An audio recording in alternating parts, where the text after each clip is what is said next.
Mes chers élèves, bonjour.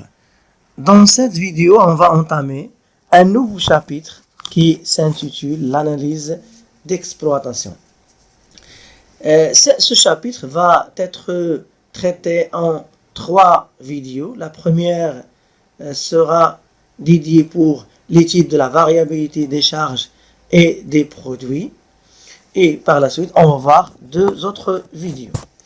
Comme vous le savez tous, le plan comptable marocain classe les charges et les produits courants par la nature d'elle, selon qu'il s'agisse des charges et des produits d'exploitation financière ou bien non courantes. Or, ce classement ne va pas permettre à l'entreprise de répondre à certaines questions telles que quel est le chiffre d'affaires, par exemple, que l'entreprise doit vendre pour réaliser des bénéfices, quelle est la date à laquelle l'entreprise va réaliser ce chiffre d'affaires, etc.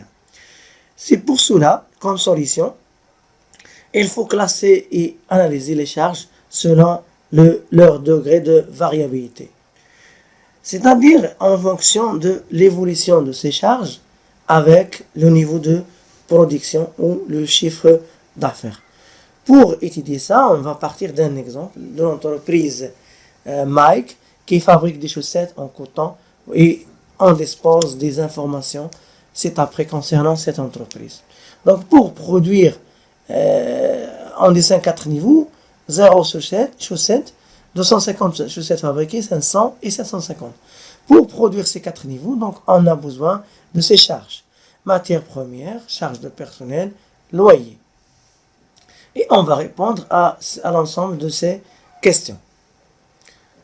Comme réponse à la question numéro 1. Donc, l'axe des ordonnées, on va mettre les matières premières, RI, et l'axe des abscisses, on va mettre les chaussettes fabriquées. Pour produire 0 chaussettes, on aura besoin de 0 kg de coton, par exemple, ou de grammes coton, mais des unités de coton. Pour produire 250, on aura besoin de 1100, de 500, 2200 et 750, 3300 unités de coton. Donc, on constate que la matière première consommée, le coton, augmente avec le niveau de production. Et en plus, si on double la production, automatiquement la consommation va être doublée. C'est pour cela, on va dire que les charges variables totales changent de la même façon ou proportionnellement avec les charges, avec le niveau de production.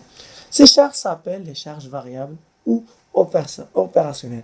Les charges variables, ce sont des charges qui varient proportionnellement avec le chiffre d'affaires. Ce raisonnement qu'on a fait par rapport aux charges totales, ce sont des charges qui varient avec le niveau de production, mais unitairement, il a par unité. Le coût de l'unité ici, matière première, le coût de chaque unité ou 1100 divisé par 250 unités est à 4,4. 2000 unités divisé par 2200 dirhams divisé par 500 unités produites est la même chose, 4,4 dirhams, et le même raisonnement que le niveau de production de 7 dirhams, et le même raisonnement que le niveau de production de 750. Donc, unitairement, le coût variable, unitaire, reste stable, quelle que soit la quantité produite. Donc, le coût variable unitaire reste fixe. Passons maintenant au deuxième exemple, le loyer. Donc, on va mettre le loyer à l'axe des ordonnées, les charges locatives, et dans l'axe des abscisses, on va mettre le nombre de chaussettes. Donc, quel que soit le niveau de production, que ce soit 250, 500 unités ou bien 750, le loyer à payer, il reste fixe 2500. Donc, ce sont les charges fixes totales, ne changent pas avec la quantité produite. Mais unitairement, donc je divise 2500 par rapport à 250, il y a 10 dirhams l'unité. Pour un niveau de 500, il y a 5 unités.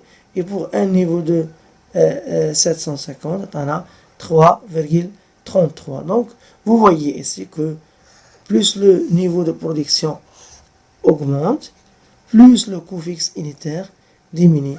C'est ce qu'on entend par la notion de l'économie d'échelle. Donc, l'économie d'échelle, le coût unitaire diminue avec l'augmentation du coût de niveau de production suite à la baisse des coûts fixes unitaires. Donc, les charges fixes unitaires changent contrairement aux charges fixes totales, qui ne changent pas. Troisième exemple, les charges mixtes ou semi-variables. Les charges mixtes, ce sont des charges qui constituent une partie fixe et une partie variable. Donc, le charge de personnel comme exemple, ici, pour produire, même si on n'a rien produit, on va payer 3000 dirhams, donc ça contient une partie fixe. 250, 3700, 500, 4000, 750, 4500. Donc, l'axe des ordonnées, on va mettre charge de personnel, l'axe des abscisses, les chaussettes fabriquées. Pour produire 0, donc, on doit payer 3000 dirhams comme charge de personnel. 250 chaussettes, on va payer 3500 dirhams. 500, 4000 dirhams. 750, 4500 dirhams. Donc, on constate que là, il y a une relation entre les chaussettes fabriquées et les charges de personnel, mais cette relation n'est plus proportionnelle.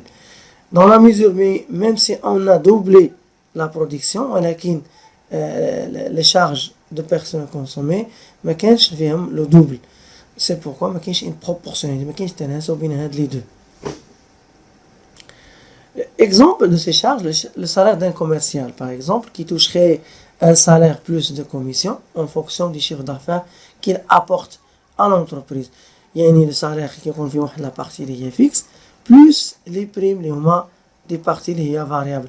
Plus le commercial va vendre, plus le salaire va augmenter. Donc, il fait la partie fixe, mais une partie variable de plus. La variabilité de produit. Donc, le raisonnement qu'on a fait pour les charges est le même qui sera utilisé pour les produits courants.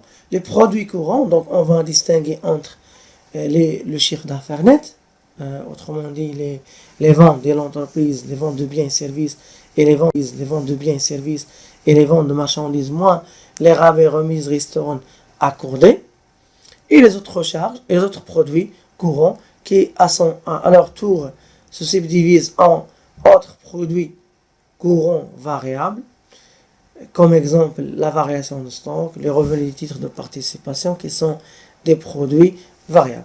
Et les autres produits courants fixes, comme exemple la location diverses reçues qui n'a pas un rapport avec le chiffre d'affaires ou le niveau de production. Et le revenu des obligations qui reste stable quelle que soit la quantité vendue. Synthèse. Donc, on a dit que les charges se subdivisent en charges fixes et charges variables. Les charges fixes totales restent fixes, mais par rapport à l'unité, elles deviennent variables. Mais les charges variables totales, elles varient en fonction du chiffre d'affaires, mais unitairement, il n'y a pas une relation, ils deviennent fixes. Comme ça, cette vidéo a pris fin. Merci de votre attention et je vous donne rendez-vous dans une nouvelle vidéo.